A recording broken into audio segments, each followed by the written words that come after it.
మిత్రాలు కూడి వచ్చిన మీ అందరికీ ప్రభు పేరిట అందరికీ వందనాలండి. ఆలకించుము.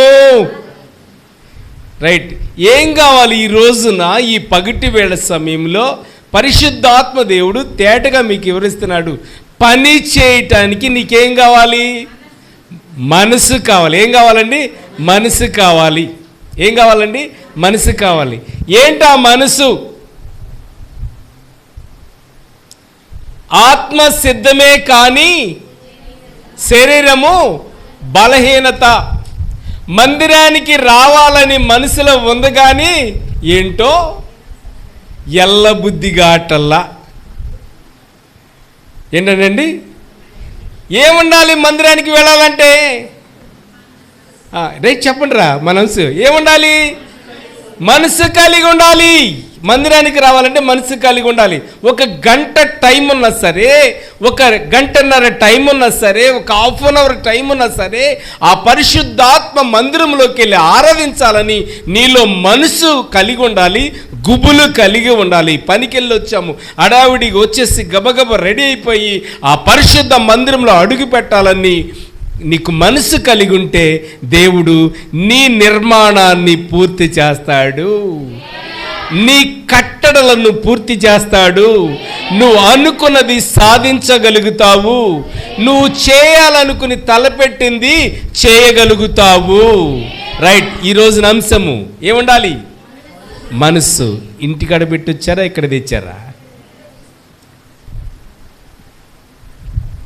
కోతిను ముసలి చాలా ఫ్రెండ్స్ అన్నమాట. వీళ్ళిద్దరికి ఎలా ఫ్రెండ్స్ అయ్యారు? కోతి ఎక్కడ ఉంటుంది? చెట్టు మీద. ముసలి ఎక్కడ ఉంటుంది? ఎలా కలిసింది? స్నేహం ఎలా కలిసింది? మనోళ్ళు కూడా యంగ్స్ 20 సంవత్సరాలోడు 60 సంవత్సరాలోడితో స్నేహం చేస్తాడు. ఎలా కలిసింది? ఏమి ఎవరికి అర్థం కాదు. ఈడేంట్రా బాబు అంటావన్నమా. ఎవరు స్నేహం చేస్తున్నారంట? ముసలి, కోతి. ఎందుకు వీళ్ళిద్దరికి స్నేహం కలిసిందంటే నేరేడు చెట్టు ఎక్కి నేరేడుకాయలు దులుపుద్దంట. ఈ ముసలి నోరు తెరుస్తుందంట. నేరేడుకాయలు అన్ని చక్క దాని నోట్లోకి వెళ్ళి చక్క ఆస్వాదిస్తుంది, తింటూ ఉంటుంది అనమాట. ఎలా కలిసిందండి స్నేహము? చక్కటి స్నేహం కలిసిందండి. దీన్ని అవసరమైతే కోతి ఎక్కువ దూరం ఈదలేదు కాబట్టి ముసలి భుజాల మీద ఎక్కించుకుని ఆ సముద్రం అంతా నదంతా తిప్పుతూ ఉంటుంది అనమాట. ఎంజాయ్ చేస్తూ ఉంటుంది. చెట్ల మీదే కాదండి, ఎక్కడ?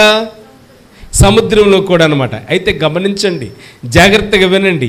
అయితే మరి ఈ ముసలి అలా మిస్సెస్, ఎవరు మిస్సెస్ అండి? ముసలి మిస్సెస్ ఎవరు? వాళ్ళ ఆవిడే. మరొక ముసలే. మనిషి ముసలే, మరొక ముసలే. కానీ ఇది ఉపమానమే, ఏరే అనుకోకండి, వాక్యమేం కాదండి. అయితే అది అనారోగ్య పాలైతే దాన్ని డాక్టర్లు పరీక్షించి ఏమన్నారంటే, నువ్వు కోతి గుండెకాయ తింటే నీకు ఆరోగ్యం వస్తుందని చెప్పారంట. బుక్లో రాయబడింది. సరే, ఈ మగ ముసలి వెళ్ళి వీళ్ళిద్దరు స్నేహం చేస్తున్నారుగా, కోతి బావా కోతి బావా అని పిలిచిందండి. ఏ బావండి? పిలిచేవాటికి చక్క మరి జరుక్కుని దానికి అలవాటుగా ఎక్కడ దూకిందండి?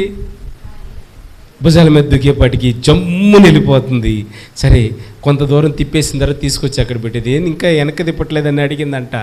మా ఆవిడికి బాగలేదు, డాక్టర్లు కోతి గుండెకాయ తినమన్నారు, అందుకని నిన్ను తీసుకొస్తున్నానని చెప్పాను. దీని గుండె అక్కడే పగిలిందండి. కానీ ఇది చాలా షార్ప్ది కదండి, చాలా తెలివైంది కదండి. అడ్డే అక్కడ పెట్టొచ్చానంది. ఎక్కడ? చెట్టుకి తగిలిచ్చి వచ్చానందండి. జమ్ముని తిప్పింది. ఇది ఎక్కడికండి? ఎక్కడి నుంచి తెద్దామని? దీనికి మెదడు తక్కువ. దేనికి? ముసలికి మెదడు తక్కువ అండి. జమ్ముని తిప్పిందండి. టక్కగా చెట్టు దగ్గరికి వెళ్ళి తీసుకురాని పంపించిందండి. టక్కన కొమ్మెదికి వెళ్ళి దూకిందండి. పక్క నవ్వింది. కోతి గుండెకాయ చెట్టు తగిలిచ్చి ఉండదా? నా గుండె ఇక్కడ తగిలిస్తే నేను ఉంటానా? అయితే గమనించండి, మీ మనసు ఎక్కడ ఉంది? ఇప్పుడు చెప్పిందంత ఉపమానమే, ఇప్పుడు చెప్పేది వాక్యమే. మీ మనసు ఎక్కడ ఉంది? చెప్పాలి, మీ మనసు ఎక్కడ ఉంది? అయితే గమనించండి, పరిశుద్ధాత్మ దేవుడు నీతోనే మాట్లాడుతున్నాడు ఈ పగటి వేళ సమయంలో. పరిశుద్ధాత్మదేవుడు ప్రతి ఒక్కరిని దర్శిస్తున్నాడు, మాటిస్తున్నాడు. చాలా లోతైన అనుభవం ఉంది, లోతైన సారాంశం ఉంది. దేవా, నాకు మనసు కలిగి ఉండాలి. మనసు కలిగి ఉంటే ఏ సమయమైనా సరే, లేట్ అయినా సరే పరుగులు తీసుకుంటూ వస్తావండి. అదే దీవెనికరంగా మార్చబడుతుంది నీ కుటుంబానికి. శాంతం కాడి బారేసే కన్నా గబగబా వచ్చి ప్రార్థనకు వచ్చి వాక్యం విన్న ఆశీర్వాదమేనండి. అయిపోయిందిలే సమయం, టైం ఇంకా చూసి 1 గంట అయింది, ఇంకెళ్తే ఏముంటుంది, నేను రెడీ వెళ్తే అందరూ ఏమని సమర్పణ. ఏం పాట అది? అమ్మా, కానుకల పాట వినపడుతుంది. లేదు లేదు, పరిశుద్ధాత్మ దేవుని సన్నిధి కలిగి రోషం కలిగి నీకు మనసు ఉన్నట్లయితే నేను పరిశుద్ధ మందిరంలో అడుగు పెట్టాలి, నా దేవుడు నా పట్ల కార్యం చేస్తాడని పరుగులు తీసుకొస్తే నీ పట్ల నా దేవుడు కార్యం జరిగించునుగాక. ఇప్పుడు చదువుకున్న వాక్యంలో సారాంశాన్ని మీకు తెలియపరుస్తానండి. అయితే సన్బల్లటు టోబియా కట్టడానికి వీల్లేదు. ఎలా కడతావు? మొత్తానికి ఆటంకపరిచారు, ప్రాకారాలు నిలబెట్టకూడదని, ఆ గుమ్మాలు, కాల్చబడిన గుమ్మాలు మళ్ళీ నిలబెట్టకూడదని ప్రకటించేశారు. అయినా సరే వినకుండా నెహెమ్యా ప్రాకారాలు కట్టడం ప్రారంభించాడండి, గుమ్మాలు కట్టడము ప్రారంభించాడండి. అయితే వీళ్ళు ఏమని ఎగతాళి చేస్తున్నారు, ఏమని అవమానిస్తున్నారు, ఏం చేస్తున్నారండి? మీరు రాతి గోడలు కట్టారు, ఎలా కట్టగలుగుతారు? నక్క దూకితే మీ గోడ పడిపోద్ది. ఏం దూకితేనండి?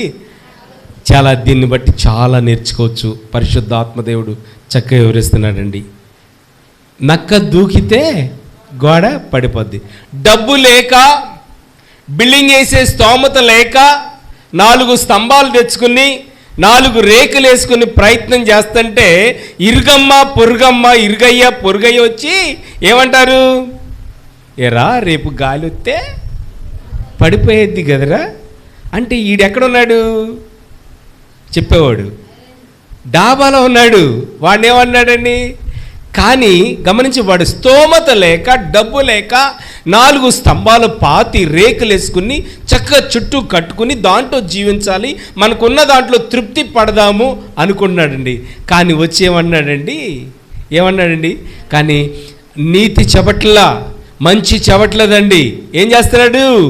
హేళన చేస్తున్నాడు. ఏం చేస్తున్నాడండి? హేళన చేస్తున్నాడండి. ఎన్నో హేళనలు ఎదురవుతూ ఉంటాయి మనకి, ఎన్నో అవమానాలు ఎదురవుతూ ఉంటాయండి, ఎన్నో నిందలు ఎదురవుతూ ఉంటాయి, ఎన్నో ఇబ్బందులు ఎదురవుతూ ఉంటాయి. చూడండి, గమనించండి, పరిశుద్ధాత్మదేవుడు తేటగా స్పష్టంగా చెప్తున్నాడండి. మనల్ని ఎంతమంది హేళన చేయలే?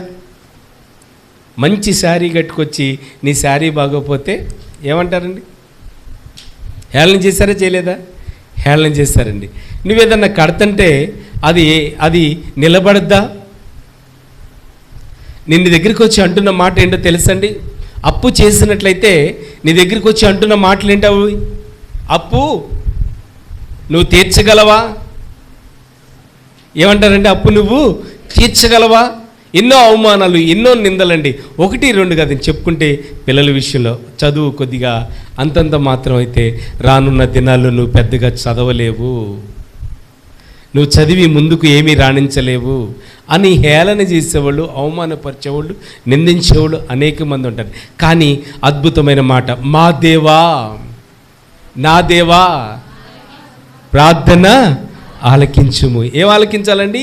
ప్రార్థన ఆలకించుము. నీ కొడుక్కి పెళ్లి చేయగలవా? పెళ్ళి చేయలేవు. ఎందుకండి? పైశాచిక ఆనందం. ఏ ఆనందం అది? పెళ్ళి కాకుండా ఉంటే వాళ్ళకేంటండి లాభం? వాళ్ళకి వచ్చే లాభం ఏమీ లేదు. వాళ్ళ ఇంట్లో ఆశీర్వాదం జరగకుండా ఉంటే వాళ్ళకి పైశాచిక ఆనందం, వాళ్ళ ఇంట్లో అభివృద్ధి లేకుండా ఉంటే వాళ్ళకి పైశాచిక ఆనందం, వాళ్ళ ఇంట్లో డబ్బులు లేకుండా ఉంటే పైశాచిక ఆనందం. దీవించబడుతుంటే, ఆశీర్దించబడుతుంటే, ముందుకు వెళ్తుంటే ఎవరు కూడా అడగరు. కానీ లేని పరిస్థితిలో వచ్చి అయిపోయిందా? అంతా అడిగంటిపోయిందా? ఎంతమంది హేళన చేస్తారు? చాలామంది హేళన చేస్తారు. అయితే గమనించండి, నెహెమ్యా ప్రాకారాలు కట్టడము ప్రారంభించాడండి, నిలబెడుతున్నాడండి. అయితే ప్రజలకి ఏముందండి? నేను ఆదివారం అని ప్రకటన చేశా. ఏం చేశారు మీరు? దేవుని మందిరానికి పరుగులు తీసుకుంటూ వచ్చారండి. ఏం కలిగి ఉందో మీకు తమ్ముడు? చెప్పాలి. మారి గారు ఏం కలిగి ఉందండి? మనసు కలిగి ఉంది కాబట్టి అందరికన్నా ముందు వచ్చేసాడు ఆయన. కొండలో ఆయన, పురుషుల్లో ఆయన వాళ్ళే వచ్చింది ముందు. ఏం కలిగి ఉందండి? మనసు కలిగి ఉంది. ఆరాధించాలి, మహింపరచాలి, ఆయన నుంచి మేలులు పొందుకోవాలి, ఆశీర్వాదం పొందుకోవాలి అని మనసు కలిగి గడగడలాడుతూ దేవుని మందిరానికి రావాలండి. అద్భుతంగా 4వ తారీఖు మహోత్సవం మనకి. మహోత్సవంలో నీకు మనసు ఏముండాలో తెలుసండి? ఏదో ఒక పనిగా, ఏదో పాత్రగా నేను వాడబడాలి, ఒక లైట్ అందించాలి, నేను ఒక బాక్సుని నేను పక్కన పెట్టాలి, ఒక వంట నేను చేయాలి, ఒక స్టేజీ బల్ల పట్టుకోవాలి. ఏంటండి ఇది? మనసు. ఏంటండి? మనసు. కానీ పాస్టర్ గారు పని చేస్తున్నా సరే చూసి చూడనట్టు వెళ్ళిపోతే మనసు ఉన్నట్ట లేనట్ట? మనసు కావాలి. ఎవరి పని అది? పాలెం ఇంట్లో పెళ్ళా, రమణ ఇంట్లో పెళ్ళా, చైతన్య ఇంట్లో పెళ్ళా, కృష్ణవేణి ఇంట్లో పెళ్ళా, జైపాల్ ఇంట్లో పెళ్ళా, కుమార్ ఇంట్లో పెళ్ళా, లేకపోతే బాబాని ఇంట్లో పెళ్ళా? ఎవరి పెళ్ళండి? చెప్పండి. యేసయ్య పని. ఎవరి పని అండి? యేసయ్య పని. అయితే నా దేవా అని ప్రార్థన చేయగలిగితే ఏ పని కూడా అక్కడ ఆగదండి. దేవుడు మిమ్మల్ని నిలబెట్టుకుని వాడుకుంటాడు. మన ఎన్టీఆర్ కాలనీ ప్రజలకి పెద్ద మనసునిచ్చినందుకు స్తోత్రాలు చెల్లిద్దాం. మంచి మనసునిచ్చినందుకు స్తోత్రాలు చెల్లిద్దాం. ఆల్ నైట్ కార్యక్రమం ఉందరా, ప్రార్థన ఉందరా అంటే చక్కగా వచ్చేస్తూ ఉంటారు. ఆదివారపు ఆరాధన అండి. కానీ ఇదివరకు కఠినమైన మనసులు, రాతి గుండెని తీసేసి మాంస గుండెని పెట్టేశాడు అక్కడ దేవుడు. ఎవరికి లోబడ్డారు? మారాలి, మనసే మారాలి, మారిన మనసు దేవునికిస్తే ఫలితేమంటుంది. మారామంటూ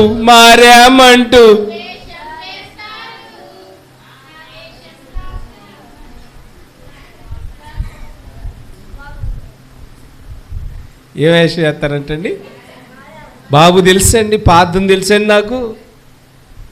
నేను మందిరానికి వెళ్తానండి. ఎప్పుడెప్పుడు? అమావాస్యకి. అప్పుడప్పుడు అంట. ఎప్పుడెప్పుడండి? అమావాస్య రోజున, పౌర్ణమి రోజున. తర్వాత ఎప్పుడు కనపడతాం? కానీ దేవుని వాక్యం చెప్తుంది, దేవునికి లోబడిన ప్రజలు మీరు, దేవునికి ఇష్టానుసారంగా ఉన్న ప్రజలు మనసు కలిగి దేవుని ఆరాధించాలని వచ్చారండి. సాష్టాంగ పడని వచ్చారు, సాగిలి పడని వచ్చారండి. అయితే కట్టడాలు కడుతుంటే ఆపేవాళ్ళు ఎంతమంది లేరండి? చాలామంది ఉంటారండి. కట్టొద్దు. ఏంటి ప్రయోజనం? ఇక్కడ మందిరము కట్టొద్దు, ఇక్కడ మందిరం కట్టొద్దు. ఒక సహోదరి అడిగిందండి, అక్కడున్న మందిరం తీసేస్తానమ్మా, కొద్దిగా ఇక్కడ మేము కట్టుకుంటున్నామంటే అక్కడ కూడా కట్టనేనంది. ఎక్కడ కూడా అంట? ఇక్కడ కూడా కట్టనేనంది. అమ్మో నిజంగా నేను ఇక్కడ కూడా కట్టనేదేమని. మా దేవా ఏంట్రా ఆలకించుము. ఏమన్నానండి? నేనే కాదండి, నా యూదులు వీళ్ళందరూ ఎవరండి? యూదులు. మీరేమన్నారు? మా దేవా ఆలకించుమన్నారండి. కానీ మందిరం కట్టిందాక ఆమెను కళ్ళు మూసాడు దేవుడు. రాలా? వచ్చిందండి? రాలే. ఎందుకని? ఏదో బిజీ పని ఏదో పెట్టేసండి. కళ్ళు పోలా పోయినాయి అనుకుంటారా? కళ్ళు ఉన్నాయండి. ఉన్నా సరే మందిరం కట్టిందాక రాలేదండి. కట్టినాక 6-7 నెలల తర్వాత వచ్చింది ఇక్కడికి బండి వేసుకుంది అనమాట. మన చెల్లెళ్ళు ఘాటుగా మరి సువార్త చెప్పేపాటికి మళ్ళీ రాలా. పరిశుద్ధాత్మ ఆమె మీదకి వెళ్ళినట్టుంది. హల్లెలూయా, హల్లెలూయా. అది సహకారం అండి. నాకెందుకులే, ఆయన తిప్పలు ఆయన పడతారు, కొడితే ఆయన కొడతారు, తిడితే ఆయన తిడతారు, నాకెందుకులే బాబునే తిడతారని మూతి ముడుచుకుని వెళ్ళిపోయామనుకో. చూడండి, గమనించండి, మనసు కావాలని కోరుకున్నాడు. ఏమంటండి? మనసు. నెహెమ్యా ఒక్కడే చేయగలడండి. నెహెమ్యా ఒక్కడే కట్టగలుగుతాడా? నెహెమ్యా ఒక్కడే కట్టలేడండి. యోధా ప్రజలందరినీ పోగు చేశాడండి. పోగు చేసి మనం ఇక్కడ ప్రాకారాలు నిలబెడదాం, కాల్చబడిన గుమ్మాలని మళ్ళీ కడదాం అన్నప్పుడు నాకెందుకులే అనుకోలేదండి. ఎవరు అనుకోలేదండి. విమర్శించేవాళ్ళు ఎంతమంది లేరు? నాకు కాదులే వద్దులే అనుకునేవాళ్ళు ఎంతమంది? ఆయనే చిక్కుపడతారులే, ఆయనే ఉంటారులే. చూడండి, 2-3 సార్లు పోలీస్ స్టేషన్కి వెళ్తే ఆటోలు కట్టుకుని వచ్చి యోధా ప్రజలందరూ స్టేషన్కి వచ్చేసారు. హల్లెలూయా, హల్లెలూయా. చూడండి, ఈ మనసు చాలండి. చాలదంటారా? ఈ మనసు చాలు మీ బాబాన్నకి. ఎందుకంటే దేవుడు ఈ ఖ్యాతినిచ్చాడు, ఈ ఆత్మను సంపాదించుకున్నాము. మా చెల్లెలి మనసు, ఈ మనసునిచ్చాడు దేవుడు, గొప్పగా ఇచ్చాడు. ఏ పని ఉన్నా కానీ దేవుని వాక్యం సెలవిస్తుంది. నీ ఇంటి విషయంలో కానీ, నీ భూమి విషయంలో కానీ, నీ ఆస్తి విషయంలో కానీ, నీ పని విషయంలో కానీ ఎంతోమంది అసూయపడి ఏడ్చేవాళ్ళు ఉన్నారు. కానీ నువ్వు అనాల్సింది, నా దేవా ఆలకించుము. గట్టిగా, నా దేవా ఆలకించుము. 5 నిమిషాలు 10 నిమిషాలు ముగించేస్తాను.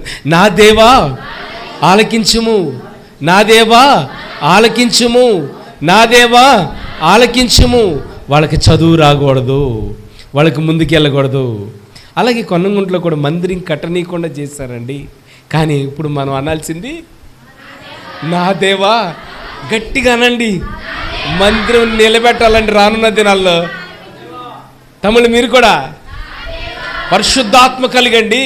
కానీ ఇక్కడ మందిరం నిలబెట్టిన దేవుడు అక్కడ నిలబెట్టడా? చూడండి, అందరి కళ్ళు మూసేస్తాడు దేవుడు. మీడా దెబ్బతో మూసేస్తాడండి. నిజంగానే 2 రోజులు షెడ్ వేసాం, పగలు రాత్రులు, 2 పగళ్ళు 2 రాత్రులు షెడ్ వేసామండి.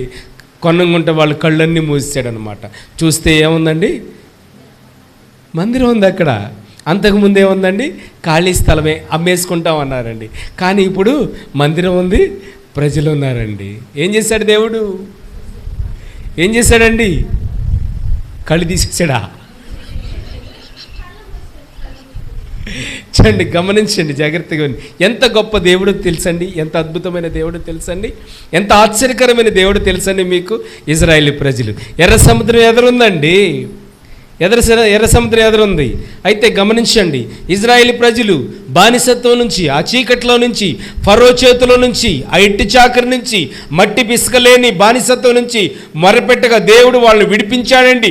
విడిపించి పాలు తేనెలు ప్రపంచ దేశానికి నడిపించడానికి తీసుకొస్తున్నాడండి. మధ్యలో ఉన్నారండి, మధ్యలో ఉంది యనమాల శత్రువులు వచ్చేస్తున్నారు. ఎవరెవరున్నారు? ఎర్ర సముద్రం ఉంది, మధ్యలో ఎవరున్నారు? ఇజ్రాయేల్ ప్రజలు ఉన్నారండి. గమనించండి, మధ్యలో జరుగుతున్న సన్నివేశం అన్నమాట. అయితే జాగ్రత్తగా వినండి. అయితే ఆ ఫరో సైన్యానికి వీళ్ళకేం వెలుతురునిచ్చాడంట, ఫరో సైన్యానికి చీకటినిచ్చాడు. దేశం ఏమైనా మారిందా? కిలోమీటర్లు ఉన్నాయి వాళ్ళకి మధ్యలో. మీరు ఎక్కడున్నారో అక్కడేమో ఫరో సైన్యం ఉంది, బాబాన్న ఎక్కడున్నాడో అక్కడ ఇజ్రాయేల్ సైన్యం ఉంది. ఇక్కడ ఎలా ఉంది? వెలుతురు. ఎక్కడుందండి?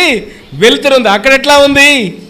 చీకటి ఉందండి. కాదే గమనించండి, ఎందుకు చీకటిగా ఉందంటే వాళ్ళ కళ్ళుకి పొరలు వచ్చినాయి. ఏమొచ్చినాయండి?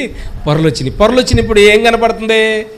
చీకటిగా కనపడుతున్నాడు. అందుకనే ఇజ్రాయేల్ మీద దాడి చేయలేకపోయారండి. మా దేవా, శత్రువు నీ మీద దాడి చేస్తే మా దేవా ఆలకించుము. అప్పు దాడి చేస్తే, వ్యాపారం కలిసి రాకపోతే, చేతి పని కలిసి రాకపోతే, శాలరీ పెరగకపోతే, ఇతరుల మీద పడితే రాదండి.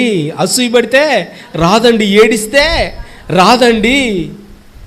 వాళ్ళకుంది నాకు లేదంటే రాదండి. ఏమి నేర్చుకున్నావు? మా దేవా ఆలకించుము, ఆలకించుము, మా దేవా ఆలకించుము. ఆ ప్రాకారాలు కట్టడానికి దేవుడు మహాకృపను అనుగ్రహించునుగాక. ఏ ప్రాకారము? కొనగుంట ప్రాకారం కట్టాలి. నేను నెహెమ్యాని, మీరందరూ నెహెమ్యాలే. హల్లెలూయా. ఈరోజు చేసిన ఉపవాస ప్రార్థన, కన్నీటి ప్రార్థన, బాధతో చెప్తున్న మాట అండి, వేదనతో చెప్తున్న మాట. చనిపోయే లోపు మందిరం నిలబెట్టాలి. అక్కడ చూడాలండి, మనం అందరూ మందిరం చూడాలి. హల్లెలూయా, హల్లెలూయా. ప్రాకారాలు నిలబెట్టాలి అక్కడ. హల్లెలూయా. దేవునికి మహిమలు చెల్లిద్దాం. అయితే ఎన్నో విమర్శలండి, ఎన్నో బాధలండి. కానీ ఇల్లు వచ్చి కడుతున్నారండి. ఎంత విమర్శలు వచ్చినాయి? మీరు కట్టే గోడ నక్క దూకితే చాలా ఆశ్చర్యంగా ఉందండి. చదువుతుంటే పొద్దునే చదివా, 1 గంట కూర్చున్నా దీనికి ఏంటా అని. నక్క దూకితే పడిపోద్దంట. ఏం దూకితే పడిపోద్దంట? నక్క దూకితే పడిపోద్ది. రాతికోడే కట్టేది ఇల్లు, కానీ నక్క దూకితే ఎలా పడుద్ది? హేళన. ఏంటండి? హేళన. ఏం చేస్తావమ్మా? ఏం కడతావు నువ్వు? ఏం కట్టగలవు? ఏం చేయగలవు? అప్పు ఎలా తీర్చగలవు? అని హేళన చేసేవారు అనేక మంది ఉంటే ఒక మాట మనకి నేర్పిస్తున్నాడు దేవుడు. నా దేవా, నా దేవా, నా దేవా ఆలకించుము. ఇది చాలదా? నీ మాట చాలదా? ఆలకించుము. ఈ ప్రాకారాలు నిలబెట్టినప్పుడు పని చేసినప్పుడల్లా ఉపవాసం ఉండేవాడు నేను. పని చేసి ఉపవాసం ఉండి మన చెల్లెళ్ళు రాళ్ళు మట్టి అందిస్తుంటే నేను కూడా వారితో అందించేవాడిని. ఎందుకు అందిస్తున్నానంటే సేవకుడు అజ్జారే ఇజ్జారే అని మంచి అదమేష్ చేసేవాడు. కానీ నేను కూడా ఈ రాతిలో నా చెయ్యి పడాలి, ఈ మట్టిలో నా చెయ్య పడాలి. హల్లెలూయా. ఈ ప్రాకారాల్లో నా చెయ్యి కూడా ఉండాలి. నా పిల్లల చెయ్యే కాదు, నా చెయ్యి కూడా ఉండాలి. నేను కూడా ఇసుక కలిపాను, నేను కూడా సిమెంట్ కలిపాను. ఇక్కడ ఉన్న ఆడపిల్లలు కూడా సిమెంట్ కలిపారు. ఆడపిల్లలు కూడా ఆ డేల్చాలు మోసి సిమెంట్ అందించారండి రాత్రింబవళ్ళు. నా దేవా ఆలకించుము, నా దేవా ఆలకించుము. దేవుడు గొప్ప దేవుడు అండి. ఎన్నో ఆటంకాలు పరచాలని, అక్కడ కట్టనీయకుండా చేయాలని చూసినప్పటికీ పరిశుద్ధాత్మ దేవుడు వాళ్ళని తీసుకొచ్చి కట్టేటట్టు చేశాడు. ఆశ్చర్యకరమైన విషయం ఏంటో తెలుసండి, వాళ్ళు కట్టడానికి పూనుకోవటానికి ఏం కలిగిందంట? మనసు. ఏం కలిగిందండి? మనసు కలిగింది. జాగ్రత్తగా వినండి. స్టేజీ వేస్తున్నారు ఒకళ్ళ ఇద్దరు, కానీ ఇంకా నలుగురు చూస్తున్నారండి. నలుగురు చూసి ఎక్కడం చేస్తారా? అక్కడికి వెళ్ళి సహకరించాలా? మంచి మనసు ఉంటే అక్కడికి వెళ్ళి సహకరించి బల్ల లేపి మ్యాట్లు వేయాలండి వాళ్ళు. హల్లెలూయా. సహకరించండి. ఒక చెల్లి, ఇద్దరు చెల్లెళ్ళు నా దగ్గరికి వచ్చారు. వాళ్ళే వంటలు చేస్తున్నారండి, ఇంకెవ్వరూ రావట్లేదండి. జాగ్రత్తగా వినండి. చూడండి, వాళ్ళ పనిలో బిజీగా ఉన్నారు. బిజీ లేని వాళ్ళు ఎవరున్నారు ఈ రోజుల్లో? అయితే గమనించండి. ఈ రోజున మరి జాగ్రత్తగా వినండి. పరిశుద్ధాత్మ దేవుడు చెప్తున్నాడు, బాధపడుతున్న సమయంలో బాధపడకండి, దేవుడు సాయం చేస్తాడు. మా దేవా ఆలకించుము అని ప్రార్థన చేసినప్పుడు ఒక చెల్లి, రెండు చెల్లి కాదండి, ఇప్పుడు అందరూ కలిసి వంటలు చేస్తున్నారు అనమాట. ఏం కలగాలి? మనసు. చూడండి, ఈ మనసు లేకపోతే అది ఉన్న చోట అది ఎవరో ఒకళ్ళు, భారతీయ చైతన్య ఉదాహరణ తీసుకుందాం. చైతన్యం ఉన్న చోట నేను ఉండను, భారతి మా తర్వాత నా దగ్గర రామకండమ్మ మీరు. భారతీయ ఉన్న చోట నేను ఉండను, దాని వాసన నాకు పడకూడదు. ఆమె ఇంటి మీద ఉన్న కాకి వాళ్ళని కాకి నా ఇంటి మీద వాలకూడదు. ఎవరు వంటలు చేస్తున్నారు? చైతన్య. అయితేలే, నేను వెళ్ళనులే. ఏమి లేదు? మనసు. ఏమి లేదండి? మనసు లేదు. ఆవిడ పని కాదండి, అది దేవుని పని. ఎవరి పని అండి? అది దేవుని పని. ఎవరి పని అండి? దేవుని పని. ఇక్కడే సైక్యత లేకపోతే దేవుని రాజ్యం ఎలా వెళ్ళగలుగుతావు? వాళ్ళతో నీకు సంబంధం లేదండి, అక్కర్లేదండి. దేవుని పరిచర్య మనసు కలిగి ఉండాలి.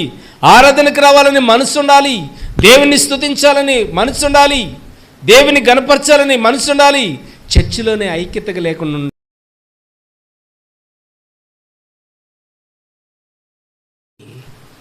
నా దేవా ఆలకించమని ఏడ్చినప్పుడు, కన్నీళ్లు కాల్చినప్పుడు, దేవా నన్ను నీ బలిపెట్టి ఎదుట నిలబెట్టావు తండ్రి.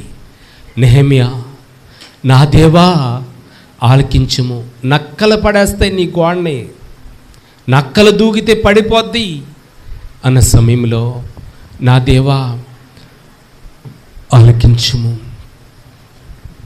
నా దేవా ఆలకించు, నా దేవా ఆలకించుము అని ప్రార్థించుకుందామండి.